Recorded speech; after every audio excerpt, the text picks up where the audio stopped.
નમસ્કાર મિત્રો, નોલેજ ગુરુમાં આપ સૌનું સ્વાગત છે. ગુજરાતના ઇતિહાસ પાર્ટ 1 માં આપણે ડાયનોસર યુગ, સિંધુ ખીણની સભ્યતા અને હડપ્પી સંસ્કૃતિ અને ગુજરાતના પૌરાણિક ઇતિહાસનો અભ્યાસ કરેલો. ત્યાર પછી ગુજરાતનો ઇતિહાસ પાર્ટ 2 માં મૌર્યકાળ, અનુમૌર્યકાળ એટલે કે ક્ષત્રપ કાળ અને ગુપ્તકાળનો અભ્યાસ કરેલો. ત્યાર પછીનો ગુજરાતનો ઇતિહાસ આપણે આજના વિડીયો એટલે કે ગુજરાતના ઇતિહાસ પાર્ટ 3 માં જોશું. તો સૌથી પહેલાં હું આપ સૌને કહેવા માગીશ કે જો તમે અમારી ચેનલમાં નવા હો અને હજુ સુધી અમારી ચેનલને સબસ્ક્રાઈબ ન કરી હોય તો તમે સૌથી પહેલાં અમારી ચેનલને સબસ્ક્રાઈબ કરી શકો છો, જેથી તમને અમારા આવનારા વિડીયોની અપડેટ મળતી રહે. તો આપણે ગુપ્તકાળ પછીના ઇતિહાસની શરૂઆત કરીએ આજથી. તો ગુપ્તકાળ પછી ગુજરાતમાં આવે છે મૈત્રક યુગ, બરાબર. તો મૈત્રક યુગમાં આપણે સૌથી પહેલાં તેમની સ્થાપનાથી જોઈએ તો સૌથી પહેલાં મૈત્રક યુગની સ્થાપના કરી રાજા ભટ્ટારકે, બરાબર. તો આપણે સૌથી પહેલાં મૈત્રક યુગના રાજા ભટ્ટારક વિશે આપણે જાણી લઈએ કે તેમાંથી શું શું પરીક્ષામાં પૂછાઈ શકે. તો સૌથી પહેલાં તો ભટ્ટારકે મૈત્રક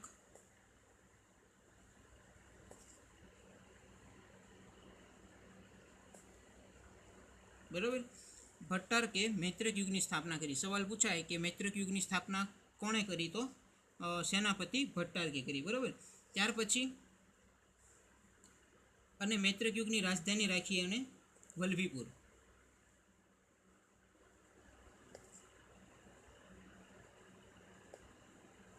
બરાબર.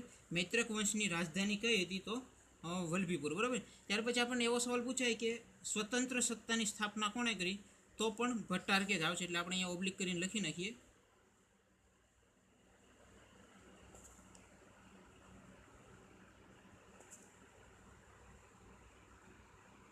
બરાબર. સવાલ પૂછાય કે મૈત્રક યુગની સ્થાપના કોણે કરી અથવા તો સ્વતંત્ર સત્તાની સ્થાપના ગુજરાતમાં કોણે કરી? તો ભટ્ટારકે કરી, બરાબર. ત્યાર પછી મૈત્રક યુગમાં બીજો રાજા આવે છે ધ્રુવસેન પહેલો,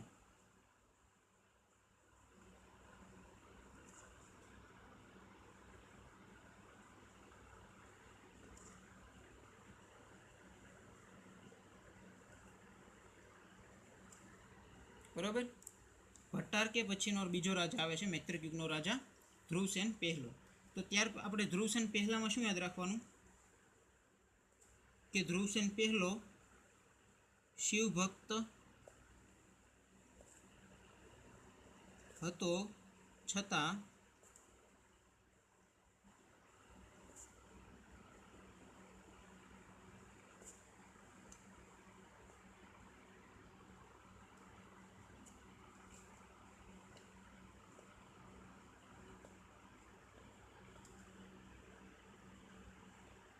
બરાબર. એવો સવાલ પૂછાય કે કયો રાજા શિવ ભક્ત હતો છતાં તેમના સમયમાં જૈન ધર્મની મહાપરિષદ યોજાય, અથવા તો એવો સવાલ પૂછાય કે ક્યાં રાજાના સમયમાં જૈન ધર્મની મહાપરિષદ યોજાઈ હતી? તો ધ્રુવસેન પહેલાના સમયમાં જૈન ધર્મની મહાપરિષદ યોજાઈ હતી, બરાબર. તો આ થયું બીજો રાજા ધ્રુવસેન પહેલો. ત્યાર પછી આપણે એક રાજા આવે છે ગ્રહસેન,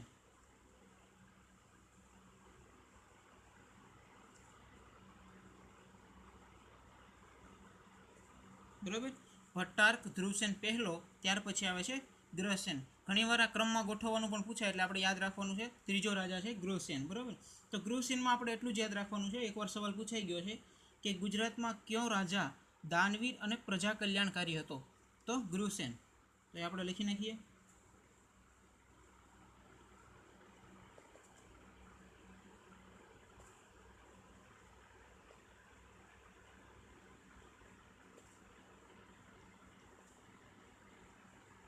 બરાબર, આપણે એટલું જ યાદ રાખવાનું છે ગૃહસેનમાં દાનવીર અને પ્રજા કલ્યાણકારી રાજા હતો, બરાબર.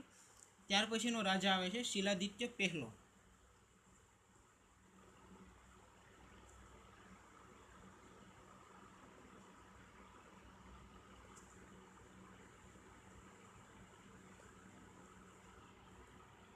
બરાબર. તો શિલાદિત્ય પહેલાના સમયમાં આપણે ખાલી શિલાદિત્ય પહેલાનું આપણે એક ઉપનામ આપણે યાદ રાખવાનું છે. તો એવો સવાલ પૂછાય કે ધર્માદિત્યના નામે ક્યાં રાજાને ઓળખવામાં આવે? અથવા તો એવો સવાલ પૂછાય કે કયો રાજાનું ઉપનામ છે ધર્માદિત્ય, બરાબર. તો આપણે શિલાદિત્ય પહેલો. તો શિલાદિત્ય પહેલો ધર્માદિત્ય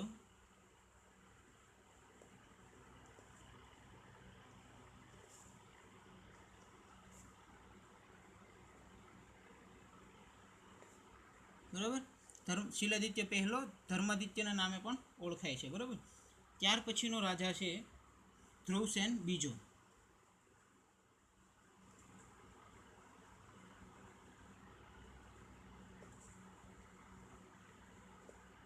બરાબર. તો ધ્રુવસેન બીજા વિશે 2-3 સવાલ ઘણીવાર અવારનવાર પૂછાઈ ગયા છે. તો સૌથી પહેલા તો ધ્રુવસેન બીજો હર્ષવર્ધનનો જમાઈ હતો. બરાબર.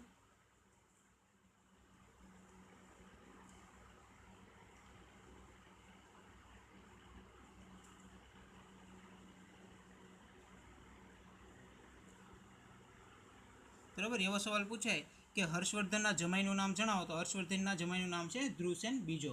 ત્યાર પછી આપણે હર્ષવર્ધન વિશે થોડીક માહિતી જાણી લઈએ. તો હર્ષવર્ધન વર્ધન વંશના સ્થાપક છે.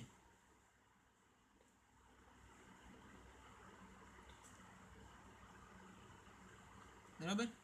વર્ધન વંશના સ્થાપક હર્ષવર્ધનનો જમાય છે ધ્રુવસેન બીજો. બરાબર.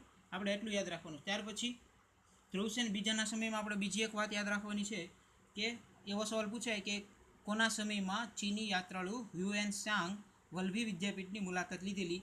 તો ધ્રુવસેન બીજાના સમયમાં. તો આપણે લખી નાખીએ.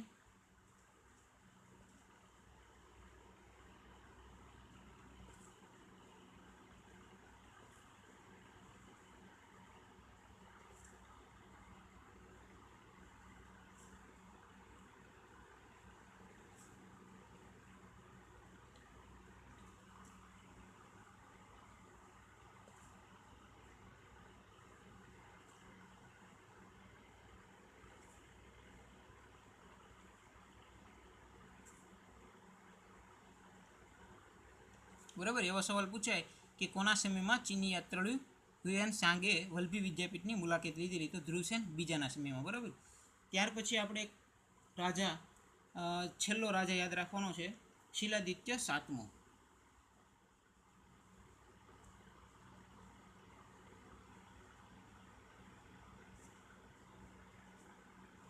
બરાબર. તો શીલાદિત્ય સાતમામાં આપણે કાંઈ ખાસ યાદ રાખવાનું નથી, પણ મૈત્રક યુગનો છેલ્લો રાજા છે. આપણે અહીંયા લખી નાખીએ.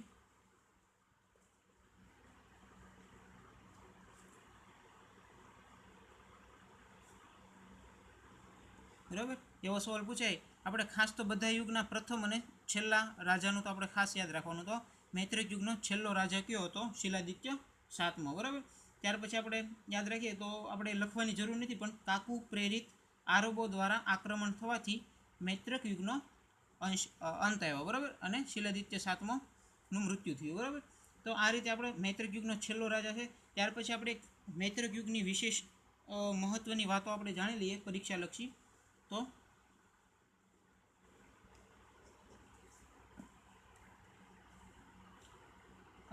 મૈત્રક યુગમાં આપણે એક સવાલ યાદ રાખવાનો છે. મૈત્રક યુગમાં જૈન સૂરી જીનસેને હરિવંશ પુરાણ નામનો જૈન ગ્રંથ લખ્યો. તો આપણને એવો સવાલ પૂછાય કે હરિવંશ પુરાણ નામનો જૈન ગ્રંથ કોણે લખ્યો? તો જૈન સૂરી જીનસેને લખ્યો. અને કયા યુગમાં લખ્યો એવો સવાલ પૂછાય તો મૈત્રક યુગમાં લખ્યો. તો આપણે લખી નાખીએ.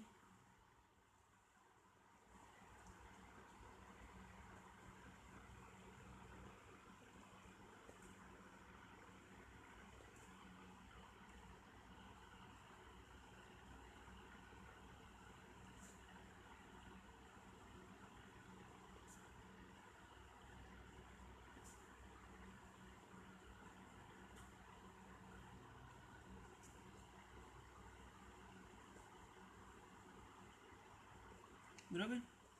મૈત્રક યુગમાં જૈન સૂરી જીનસેને હરિવંશ પુરાણ નામનો જૈન ગ્રંથ લખ્યો. બરાબર. ત્યાર પછી આપણે એક બીજું યાદ રાખીએ.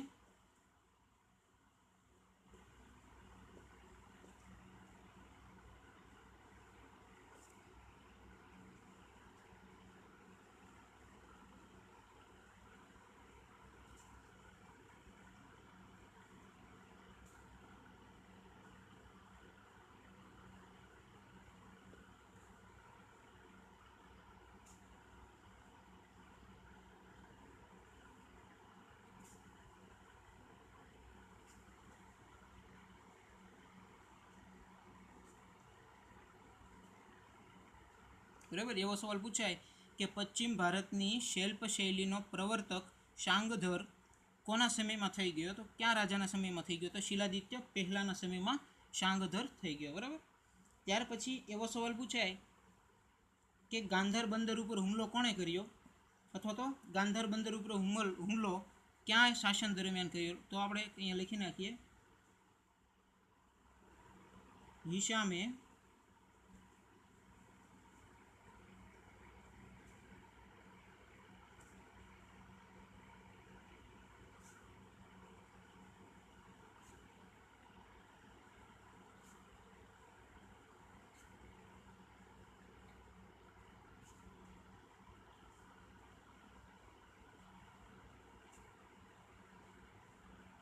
બરાબર, હિશામે ગાંધાર બંદર ઉપર હુમલો કરી ત્યાં એક મસ્જિદ બનાવી. બરાબર. તો આ રીતે આપણે મૈત્રક યુગમાં આટલું આપણે યાદ રાખવાનું છે. બરાબર. તો ત્યાર પછી આપણે જોઈએ હવે અનુમૈત્રક યુગ.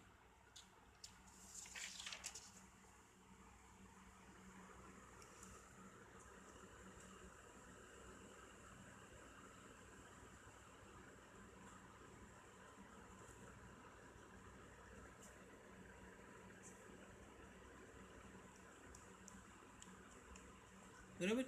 અનુમૈત્રક યુગ અથવા તો ચાવડા વંશ. બરાબર. તો સૌથી પહેલાં તેમના સ્થાપક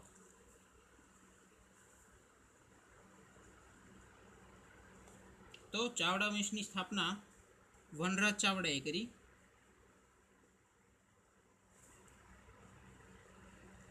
બરાબર. ત્યાર પછી આપણે તેમના માતા પિતાનું નામ યાદ રાખશું, કારણ કે ગયા વર્ષે 2015માં આસિસ્ટન્ટ ડેપો મેનેજરના પેપરમાં વનરાજ ચાવડાની માતાનું નામ પૂછાયું હતું. બરાબર. તો આપણે સૌથી પહેલાં તેમના વનરાજ ચાવડાના પિતાનું નામ લખીએ. તો વનરાજ ચાવડાના પિતાનું નામ છે જયશિખરી. બરાબર. અને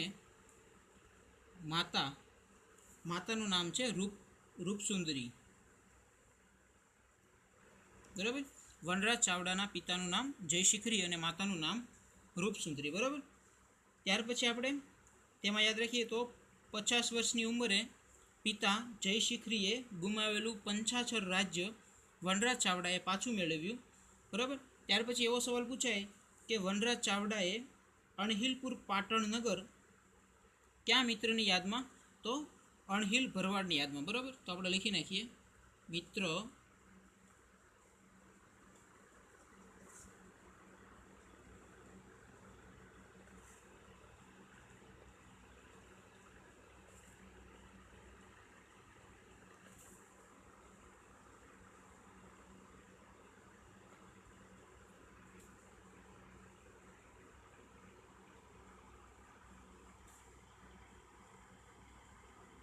બરાબર. મિત્ર અણહિલ ભરવાડની યાદમાં અણહિલપુર પાટનગર બનાવ્યું. અને ત્યાર પછી તેમનો એક બીજો મિત્ર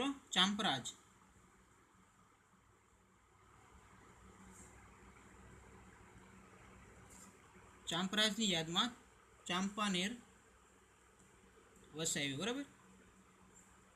આ ચાંપાનેરને વર્લ્ડ હેરિટેજ સાઇટમાં 2004માં સ્થાન મળ્યું. બરાબર. ત્યાર પછી આપણે ચાવડા વંશના તમામ રાજાઓ આપણે યાદ રાખીએ. જો કે આપણે ખાસ યાદ રાખવાની જરૂર નથી, પરંતુ આપણે અહીંયા લખી નાખીએ.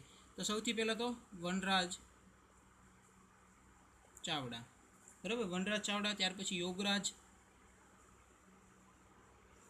ચાવડા. ત્યાર પછી ક્ષેમરાજ ચાવડા. ત્યાર પછી ભુવડ ચાવડા. ત્યાર પછી વેરસિંહ ચાવડા. ત્યાર પછી રત્નાદિત્ય ચાવડા. અને ત્યાર પછી આપણે ખાસ યાદ રાખવાનું છે છેલ્લો રાજા. આપણે અહીંયા લખી નાખીએ, ખાસ આપણા માટે અગત્યનું છે.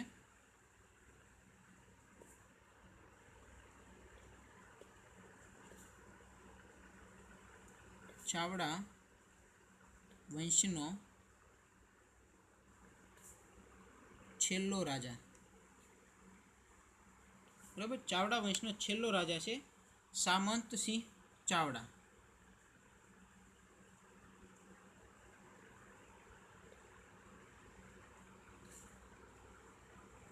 બરાબર. ચાવડા વંશનો છેલ્લો રાજા સામંતસિંહ ચાવડા. બરાબર. તો સામંતસિંહ ચાવડાની હત્યા કોણે કરી? તો સામંતસિંહ ચાવડાની હત્યા મૂળરાજ સોલંકીએ કરી અને ચાવડા વંશનો અંત આવ્યો. બરાબર. ત્યાર પછી આપણે સોલંકી યુગની સ્થાપના જોઈશું. આગળ આપણે ચાવડા વંશ પછી ગુજરાતમાં સોલંકી યુગ આવે છે. બરાબર. તો આજના વિડીયોમાં આપણે ગુજરાતના ઇતિહાસ પાર્ટ 3માં ચાવડા વંશ સુધી રાખીએ. આવતા વિડીયોમાં આપણે ગુજરાતના ઇતિહાસમાં આગળથી અભ્યાસ કરીશું સોલંકી યુગથી. બરાબર. જો તમને અમારો આજનો વિડીયો પસંદ આવે તો અમારી ચેનલને લાઇક અને સબસ્ક્રાઈબ કરવાનું ભૂલશો નહીં. Thank you for watching my video.